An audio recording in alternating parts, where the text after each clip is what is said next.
HoloTalk and Profiles in Holography is brought to you through the generous support of the International Holography Fund. For more information, visit their website at holographyfund.org.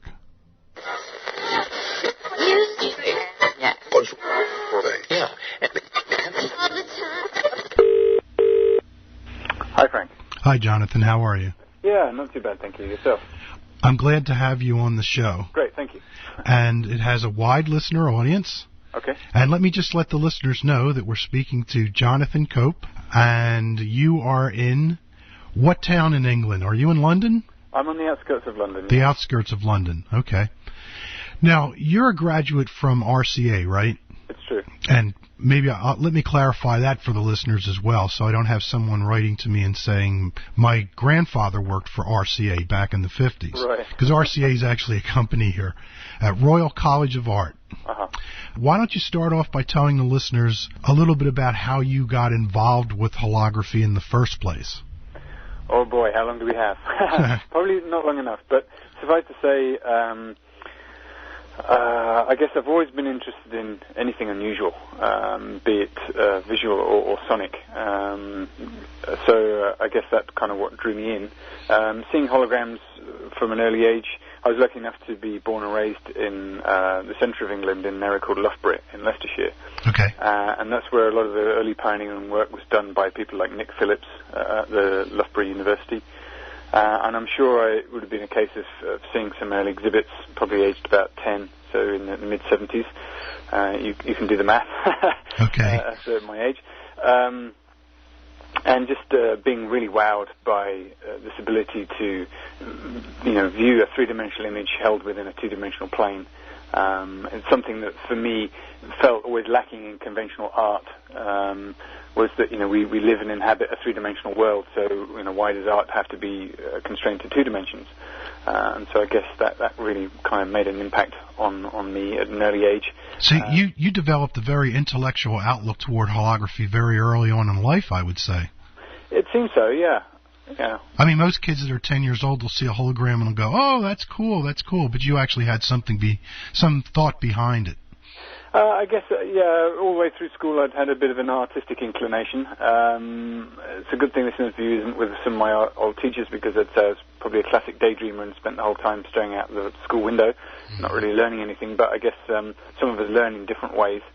So I've always been a very visual-oriented person. So I guess that kind of what switched me on about holograms. Did you set up a small lab of your own, or didn't you get involved with holography until you attended RCA? I got involved in holography. Let's see now. It's so long ago, it's kind of thrown my mind back to the dates. Must be late 80s, so around 80, 89. Okay. No, way back before that, in fact. Wow, I'm older than I thought. Must be 84. I attended what is over here a BA in arts, a Bachelor of Arts. I'm afraid I don't know what the equivalent would be for you guys over stateside, but it was a 4-year degree course in graphic design. And at that time I had quite a strong leaning towards computer graphics. But towards the end of the course, kind of revived my interest in holography and managed to find a few courses that were being run by external sources like Richmond Holographic Studios, who are quite famous in that field, and managed to train with them and started to actually get some hands-on in holographic equipment, which I'm sure also many of your listeners will be aware is pretty hard and expensive to get hold of even now. What were some of the Richmond Holographics work that you got involved with? Any particular pieces? It was not their work per se. It was the fact that they were running courses for the general public. I see. So it was an easy way to actually go in and get hands-on equipment hands-on the holographic equipment for a fair price and be taught the sort of basics. And then bringing that back into my graphic design course to sort of show them. And it was very difficult because it was all new to them, so they didn't really have any way to rate it, any way to kind of appraise it. So I actually almost flunked that course because of that. They kind of just didn't know what holography was or how it could be used. But I was lucky to get through that graphic design course and with a pass, and then was very lucky to be accepted at the Royal College of Art. Is that program still there at RCA? Unfortunately, no. I don't want to sound ignorant by not knowing that already. No, that's fine. I think I remember I heard that it no longer in place. Yeah, it's a real shame. To my knowledge, it kind of died out about sometime around 99. Are there any degreed programs in England now? I don't know of any. No. I'm not aware of any in the States here either. Yeah, I just think it's one of those. It's going to be down to economics more than anything. I guess that it's going to be a niche market. There's not that many people within the art world who are interested in using holography. Why is that? That's a really good question. I think it's one of those complex things we can break down into kind of public awareness. For my short time in the sphere of holography, it seems to be one of those things that goes through kind of peaks and troughs in terms of its trend. It's kind of really popularized, maybe by, sci-fi or something like that, or by a big exhibition being put out by a company, and sort of the public awareness of it raises for a little while and people get excited about it. So I find that as well, yeah. Yeah, and then that sort of seems to peter out again because people, think. Ultimately, I guess it's still for many people's minds constrained to that of gimmick, rather than being taken seriously. Certainly, that's the response that we found within the sort of main artistic community. The kind of fine artists kind of think it's because it's so technical. There's so many chemicals involved and optical equipment, and it's pretty difficult. That does put a constraint on creativity. It's kind of hard to find workarounds to be creative with it, which is obviously very different. But yet there's so many beautiful artistic holograms that have been created over the years. Yeah, well, I think that really is testament to the skill of those people involved. I think to get really creative and produce a work of art which will stand alongside a kind of conventional work of art, I think is really quite an achievement. Now, some of your work, you've worked with pulsed holography as well. I've seen a few of your Is that you that's in the pulsed holograms that I've seen? I think the Jonathan Ross collection. Yes, it is, yeah. Just the simple expedient being that it's cheaper. Attending the Royal College of Art was a real dream come true. It was really fantastic. But the bottom line is you start being involved in holography, and I'm sure many of your listeners will be aware it gets pretty expensive pastime. The holographic films and the chemicals involved don't come cheap. And then I certainly didn't have time and money to spend on bringing in external models, using professional people that way. So it was easiest just to kind of jump to the side of the plate and press the button with myself as the subject matter. Yeah. I couldn't do that because I wouldn't be a very interesting subject matter, but you look good in the holograms. I couldn't possibly comment on that. I mean, I think as well it's as much to do with kind of the sort of true vein of fine art, actually it being a self-exploratory process. I was trying to depict something of who I was, where I'm coming from, where I was going to. There's a piece called Icarus, which draws on that ancient story. Yeah, it's gorgeous. I'm sorry? It's gorgeous. Thank you. That was kind of the idea of trying to get a sense of feathers, so to follow on the story of Icarus, who didn't listen to his father and tried to fly too close to the sun. So I guess that's all about not listening to kind of authority figures, which is definitely me. May I use a picture of that on the website for the radio broadcast? Please do. Okay. Yeah, I would be very pleased. And you may also, do you have a website for your work, or do you usually send people over to Jonathan Ross Collection? Or I know you have a music website, musical instruments. That's true, yeah. Yes. That's kind of what I'm doing nowadays, which is very interesting, but it's a whole different world. I still keep a lot of photographs of my art, and I've still got all the master holograms and many copies. And you're offering some for sale. You might want to let listeners know that as well, and where they can get them from. Do you still have a page at eBay? It's true, yeah. Searching under the name, the seller name Johnny Cope, JONNYCOPE, hopefully would, or just under the title of holograms, because there are not many people selling art holography on eBay or anywhere else for that matter. Yeah. It was a kind of difficult decision for me, but I've got a couple of pieces that I'll always keep in my collection because they're important and dear to me. But ultimately, I don't have room to display them, and I think it's better they find homes elsewhere. I have one of your holograms. Oh, great. It's one of the pulsed reductions. Yeah. Who is in the hologram? Who is the model for that? Can you remind me, Frank, which one that is? It's just a single woman that's on an 8x10 plate. Okay. And it's a pulsed reduction. Okay. And I don't nothing, I don't want to say anything badly about the woman, but I can't remember anything remarkable about it to say, two eyes, nose, a mouth. Okay, sure.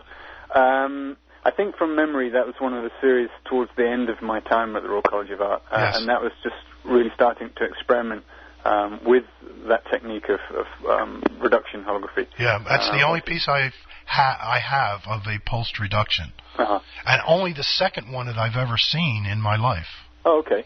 So. Well, there are quite a lot of accomplished artists out there using it very successfully. It's not too difficult technique once you've created a master hologram, in this case a pulsed laser, so you actually got the opportunity to record a living person, which is great experience. Then just simply in the transfer process, putting a large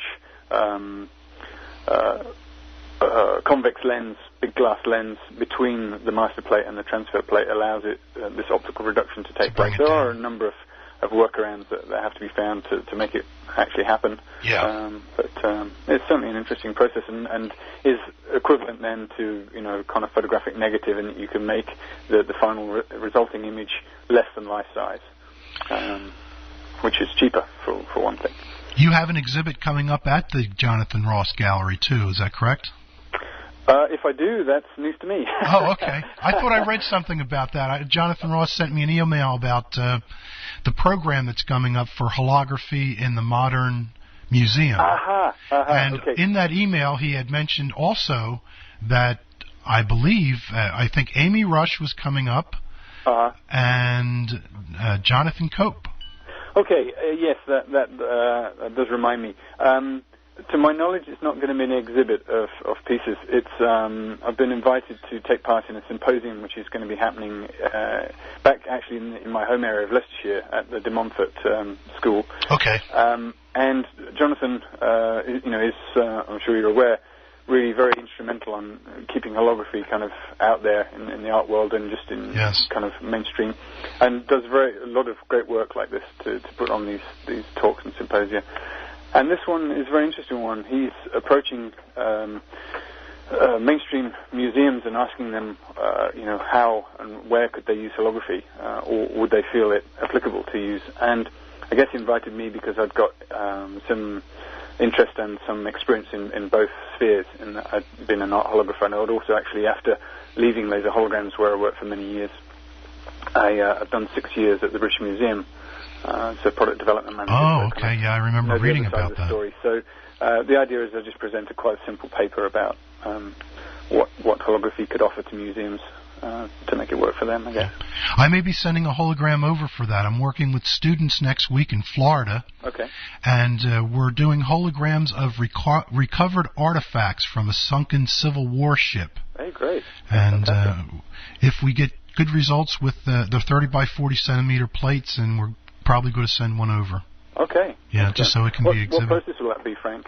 This is your single beam reflection holograms. Okay. Yeah. Easiest thing to do when you have a room full of students. Sure. Yeah. Yeah, I still, some of my first holograms were Denisics, as we called them then.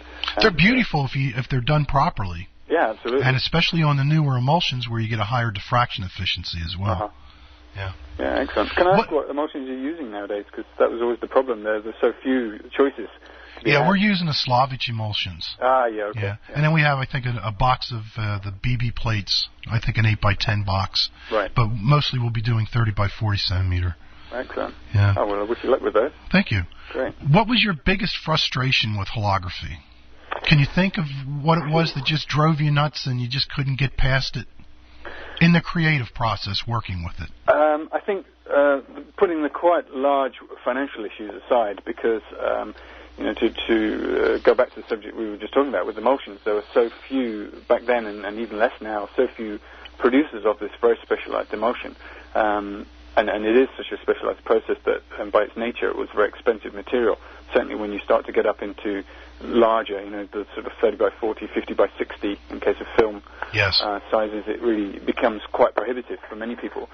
But that aside, I think it was just the lack of color. That's why I really got interested in those latter pieces, that triptych. We've talked about one of the pieces, Icarus and Solace. were really all about trying to get the pseudo-color technique, so actually getting some semblance of more natural color happening in there. And I think that's one of the things for me. Holography, by its nature, its diffractive process, gives a very, very pure light. It can be very bright colors, kind of prismatic rainbow colors, which is very appealing. But I think the fact that, for example, in a typical hologram portrait, it's monocolor, it's green or yellow. Yes. And obviously, that's not true to life. So is that frustration, which I think is being worked around now, and seeing some really amazing work coming through from the former Eastern Bloc and Russia with that Slavic material you just mentioned. I think we're getting closer and closer to full-color holography for everyone. Yeah. We're not that far away. At least we're not as far away as we were even 5 years ago. Yeah. So that's coming. Yeah, I think that although it's in a way almost been pushed underground further, and fewer people making this material, the people that are making it are very specialized, and they really put a lot of research into it. And also that some of the technologies is freeing up a little bit, in that some lasers are actually now we're moving into solid state technology rather than gas lasers, which were big and clumsy and needed cooling and were very, very expensive. Now it's reasonably easy to buy these solid state lasers that are powerful enough to make a reasonable sized hologram quite cheaply. I think that the sort of an idea of a home hololab takes a whole jump closer with the combination of these technologies. Yeah. And that's pretty exciting. I can carry a 35 milliwatt red laser around in my shirt pocket now. There you go. Yeah.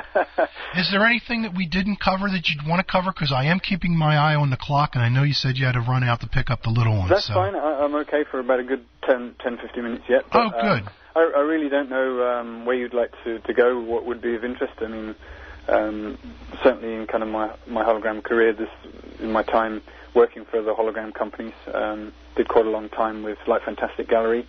So you did some commercial work in holography as well. What were your responsibilities doing that? Starting back in my college years when I was doing my 4-year graphic design course, it was unusual of its time in that we were encouraged to spend quite a lot of time out in industry, actually as a way to learn. It wasn't just all based at a university or a college.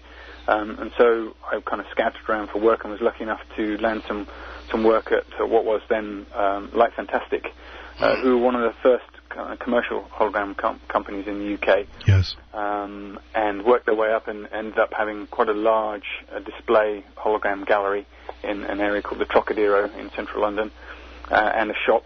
And I was brought in to create holographic products. So drawing on my background of graphic design, I could come up with concepts which allowed holography to be used as a vehicle to actually provide giftware for people. The easy thing being, a hologram of an object, and then it's just put in a frame and sold as kind of small art with that extra dimension. But also as well, kind of trying to be more creative with it and coming up with giftware that used holography in a new and interesting way. And that was really a great opportunity. And what did you come up with?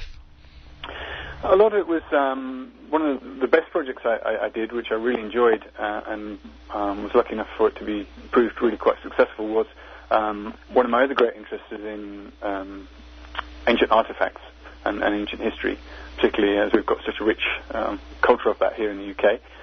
And in the centre of England, an area called York, there was an archaeological discovery which was found to be an early Viking settlement, which is the precursor of what is now York, and it was called Jorvik, and as the Jorvik Centre was created for that.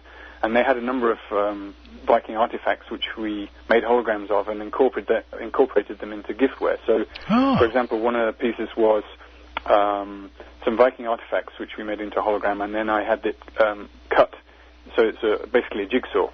And the idea then that's put into a bag, and it's sold to children as a kind of archaeological find that you can't tell what it is. It's in a kind of bag which is pretending to be an archaeological finds bag with a little tag attached to it, with a find number in the way that an archaeologist would tag this information. And the child has to take it home and reassemble it to actually unlock what image is there and actually see these things in 3D, which was great fun. And a number of other products as well. Did they sell that at the British Museum gift shop? I certainly hope they would.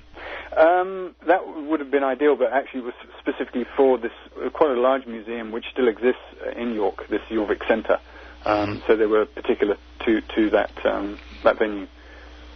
You know, I have a lot of towns around me that originally the names I imagine were from England, because York is 2 hours from me here in Pennsylvania. Okay. Yeah. Reading is another town in England, right? Yeah. Reading is about an hour and a half.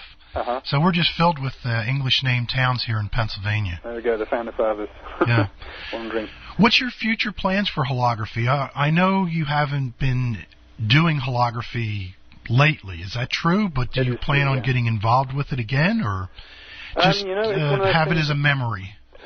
It's a great memory. I try to live life without any regrets. I mean, I lead a pretty full and busy life now. I'm also a father of 2 children, which is great, and that kind of takes up a chunk of time. And I run my own business, which is this selling of rare and unusual musical instruments, which is something I really enjoy. Mm-hmm. I think if I had enough time, which, who of us can say that we have enough time in our lives for all our interests, I certainly would love to, if I had the space and the time and perhaps a little bit of spare money, I would love to have a hologram studio here again in my home, especially what we've said about the emergent technology with solid-state lasers and so on and forth. Maybe it's something to think about as I get a bit older and maybe retire, something that might resurface. Yeah. I was asked yesterday, I actually went to a museum yesterday, and my wife and I went up to the ticket counter, and I asked for 2 tickets, and a woman looked at me and she asked me, "Senior citizen?" Oh, dear. That was the first time that happened to me in my life yesterday. Uh-huh. And I realized it's got to happen sooner or later, but I wish it would have happened later than yesterday. Right. So I was asked yesterday if I was a senior citizen. Well. But my hair's all turned white and everything now, and I just don't know. Yeah. But, you still have a lot of good years left with you. I mean, there are labs in England where you could rent time if you could get contracts for holograms, right? Sure, yeah. I mean, I've really enjoyed my time in holography. I mean, from this early work at Light Fantastic, and then directly after graduating from the Royal College of Art, I started up my own business called 3D Vision. I did a number of large-scale holograms for companies in the UK, and that was great. And then went off to work at Laser Holograms, who ended up being one of the largest producers of film holograms in Europe. Was there for many years. And that was all fantastic. I think it was only just some differences of opinions with my then business partners led to me leaving that business and actually going off and working at the British Museum, and that was kind of the end of my hologram career, if you like, and from then it's really been put on hold. If I had the time to get back into it, I certainly would, but at this point my own involvement is keeping this collection of holograms that I've got, both of my own work and other people's, but that now reluctantly I've decided to sell a few off. Yeah. What is the world of holography like in England in today's market? For most general people, it probably doesn't exist. It's not on their radar at all. If you ask the average person in the street, I think they would probably scratch their head and think long and hard and maybe make the realization that, yes, we've got holograms, security holograms on our banknotes currently, or possibly those on their credit card. But otherwise, I think in terms of display holography, art holography, it probably just doesn't feature. Sadly, it sort of seems to be an uncomfortable fit with the art world. The general art community don't really carry a great deal of respect for it because there's not many people working in it, or it's difficult to find access to for the reasons of the equipment and the expense and so on and so forth. Those are horrible reasons to reject something. It's really tough, and maybe that will start to give now, if it's going to start to get more accessible. I think it needs to move beyond this being seen as a gimmick by the general public. There's not many people that you could take into a hologram exhibit that wouldn't go, wow, or be amazed by a hologram. But then, are they going to remember that 2 weeks later, or are they going to want to see it regularly? It's an interesting point. I don't fully understand the reasons behind it, but for some reason it's not just really permeated through into kind of general culture. For me, that's probably down to the issue of color again. My first time of seeing a full color hologram was really beyond wow. To see something in 3D in monocolor, even the pulse portrait, is really quite astounding to actually look at someone's face in that detail in 3D, but to have it in natural color really is something else. Yeah. Do you think that it being associated so much with science fiction has been a stigma to it in the art world? Yeah, I mean, that's a very good point. It's like all the Star Trek people and everything are always talking about holograms being, projected and, all this and that. Does that turn a number of artists off because it's so strongly associated with science fiction rather than art? I'm sure you could be really onto something there. I think also as well that probably explains, for some people, that exposure to a real hologram for most of the general public might also be, conversely, rather than the wow, it might be a bit of a disappointment because they were so used to, even from an early age. I mean, I'm speaking from a generation which remembers watching the original Star Wars and the famous Princess Leia projection hologram, and it's been used in so many other things like the idea of the holodeck and it's immersive in Star Trek. Yeah. That's a shame because there's so many other technologies that have been embraced. Yeah, maybe holography. I mean, I've always been of the opinion, I'm sure this has been said by many, but holography is a science waiting for an application. It's kind of still a little bit before its time. So I'm hoping it's going to roll back again and get another chance to be taken more seriously. Okay. Well, we're coming up on 30 minutes, Jonathan. Okay. So... I probably need to think about heading off to pick up my son. Well, I want to thank you for taking the time. I know you've got a very busy schedule, and it's a busy day for you. It's great talking to you. It's nice to kind of reminisce and think back. I mean, it's not so long ago. I'm not so old, but it feels like an age ago sometimes. I'll have this up for February 1st, and all the HoloTalk listeners will come on. Then it'll be archived at Profiles in Holography, which is a site that has been funded by the International Holography Fund. Excellent. And we thank them for that. Yeah, and I thank you again. And Jonathan, it was great to talk to you. And good luck with the conference. Yeah, thank you very much. I'll be thinking about you. I hold the thought that one day I'll be involved in holography again. Okay, great. All right, talk to you later. Cheers now. Bye. Bye.